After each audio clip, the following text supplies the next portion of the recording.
বন্ধুরা, Sunanda kitchen and blog চ্যানেলে আবার তোমাদের স্বাগত জানাই। আজকে কিন্তু আমি বানাবো, এই যে দেখতে পাচ্ছ বড় শীষ পালং নিয়ে চলে এসেছি। মাছের মাথা দিয়ে শীষ পালংয়ের ঘন্ট বানাবো বিভিন্ন রকম সবজি দিয়ে। তো প্রথমেই দেখিয়ে দিই, এখানে একটা বড় দেখে শীষ পালং আছে, যেটা আমি অর্ধেকটা একটু মানে মুড়িয়ে রেখেছি। তো এর সঙ্গে কিন্তু আরও বিভিন্ন রকম সবজি আছে, যেমন এখানে দেখতে পাচ্ছ সিম আমি দেবো, তার সঙ্গে বেগুন আছে একটা সুন্দর ছোট্ট দেখে। এখানে আছে এই যে দেখতে পাচ্ছ মটরশুঁটি দেবো, এখানে নতুন আলু দেবো, এত রকম সবজি দেব।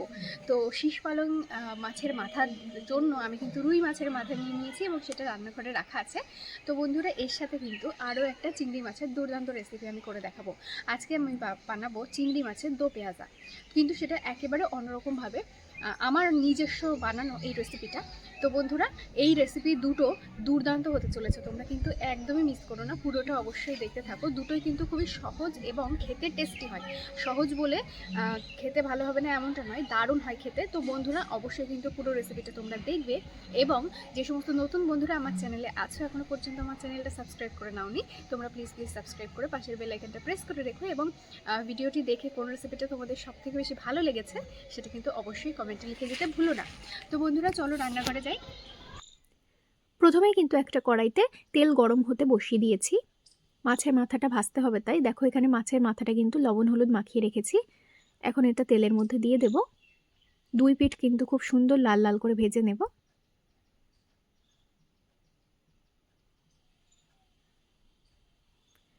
তো মাছের মাথাটা আমার দুই পিঠ খুব সুন্দর লাল লাল করে ভাজা হয়ে গেছে, তুলে নেব।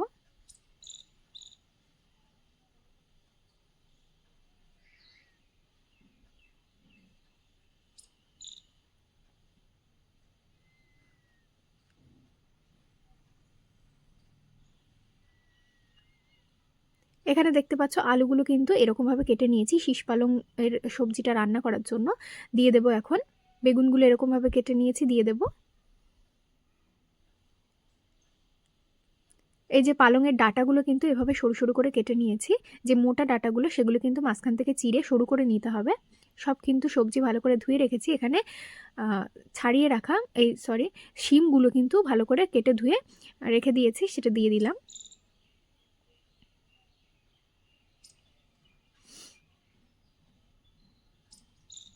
দিয়ে দিচ্ছি হলুদ গুঁড়ো,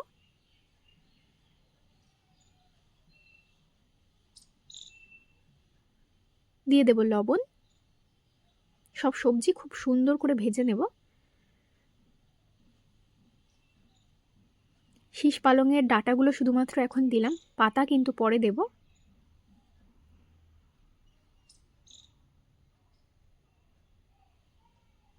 চাপা দিয়ে দেব। তো চাপা খুলে দেখতেই পাচ্ছ খুব সুন্দর করে কিন্তু সব সবজি ভাজা হয়ে গেছে। এখন একটা পাত্রে তুলে নেব।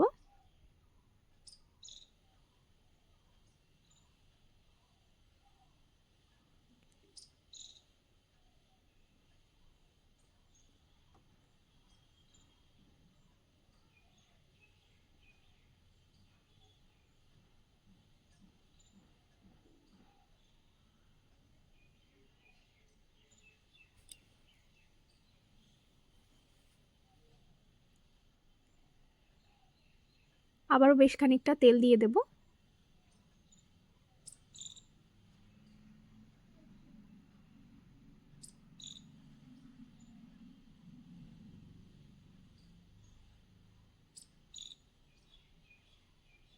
দিয়ে দেব 5 ফোড়ন, দেব পেঁয়াজ কুচি,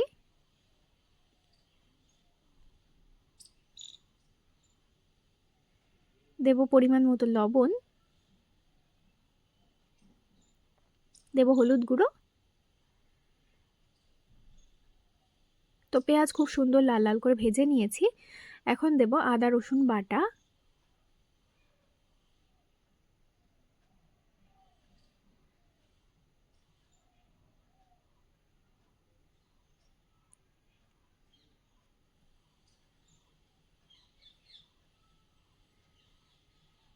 দিয়ে দেব চেরা কাঁচা লঙ্কা,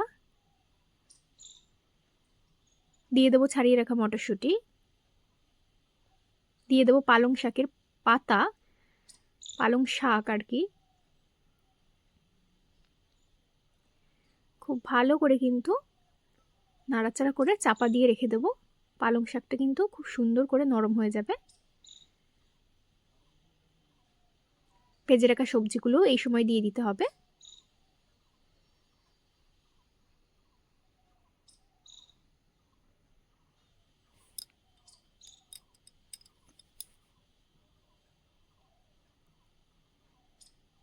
তো দেখতেই পাচ্ছ খুব সুন্দর করে কিন্তু সব কষানো হয়ে গেছে।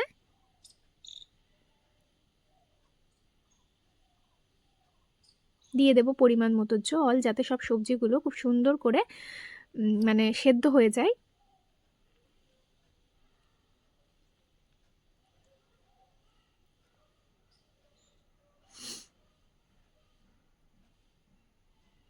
আবারও চাপা দিয়ে দেব।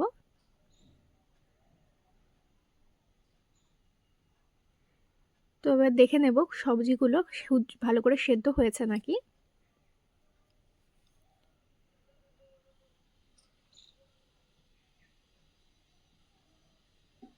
এই যে মাছের মাথাটা কিন্তু ভেঙে রেখেছি, দিয়ে দেব।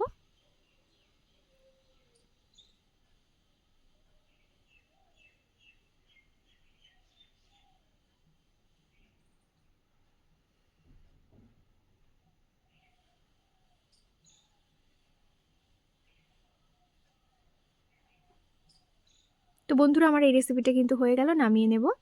আর কড়াইতে কিন্তু আবারও তেল গরম হতে বসিয়ে দিয়েছি। দিয়ে দেব গোলমরিচ এবং লবঙ্গ ফোড়ন করে নেব। আলুগুলো এরকম সরু সরু লম্বা লম্বা করে কেটে নিয়েছি, দিয়ে দেব।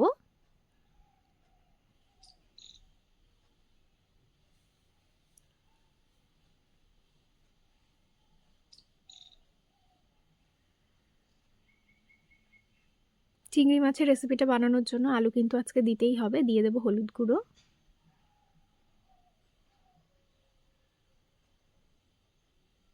দিয়ে দিচ্ছি লবণ,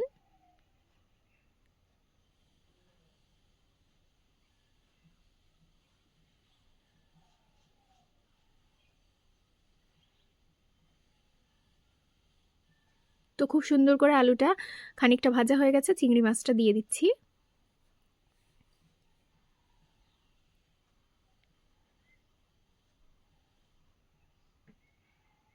চিংড়ি মাছটা আগে থেকে কেটে ধুয়ে রেখেছিলাম। তোমরা যদি ফিশ কাটিং ভিডিও দেখতে চাও অবশ্যই বেশি বেশি করে কমেন্ট করো। দিয়ে দেব এখন কাঁচা লঙ্কা। যদি বেশি বেশি করে কমেন্ট করো তাহলেই কিন্তু আমি অবশ্যই তোমাদের ফিশ কাটিং ভিডিও দেখাবো। খুব সুন্দর করে চাপা দিয়ে রেখেছিলাম, ভাজা হয়ে গেছে। পেঁয়াজগুলো পাপড়িগুলো এভাবে ছাড়িয়ে নিয়েছি একটু ছোট ছোট করে। আর টমেটো এরকম কিউব করে কেটে নিয়েছি, দিয়ে দেব। আদা রসুন বাটাও দিয়ে দেব।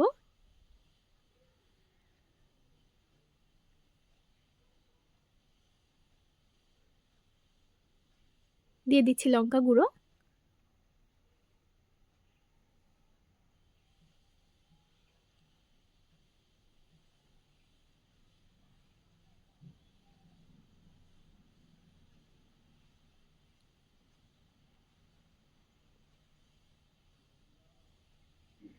তো এদিকে দেখতেই পাচ্ছ খুব সুন্দর করে সব ভাজা ভাজা হয়ে গেছে। পেঁয়াজও অনেকটা নরম হয়ে গেছে, সাথে টমেটো।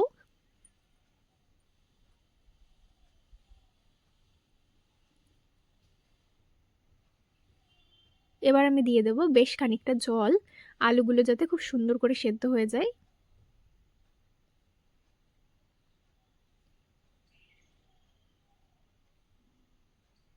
এই রেসিপিটা কিন্তু খুব সুন্দর লাগে খেতে। তোমরা যদি কখনো এইভাবে বাড়িতে চিংড়ি মাছ না বানিয়ে থাকো অবশ্যই বানিয়ে খেও। চিংড়ি মাছ তো সবাই অনেক রকমভাবে বানায়, তবে এভাবে একবার ট্রাই করে দেখো তোমরা। দিয়ে দেব ভাজা মশলা। এখানে আছে গোটা জিরে, গোটা ধনে, গোটা মৌরি, শুকনো খোলায় ভেজে গুঁড়ো করে রেখেছি।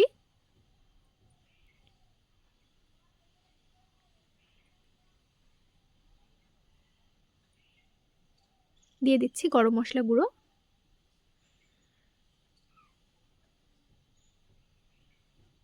তো বন্ধুরা, এই রেসিপিটাও কিন্তু আমার হয়ে গেল, নামিয়ে নেব।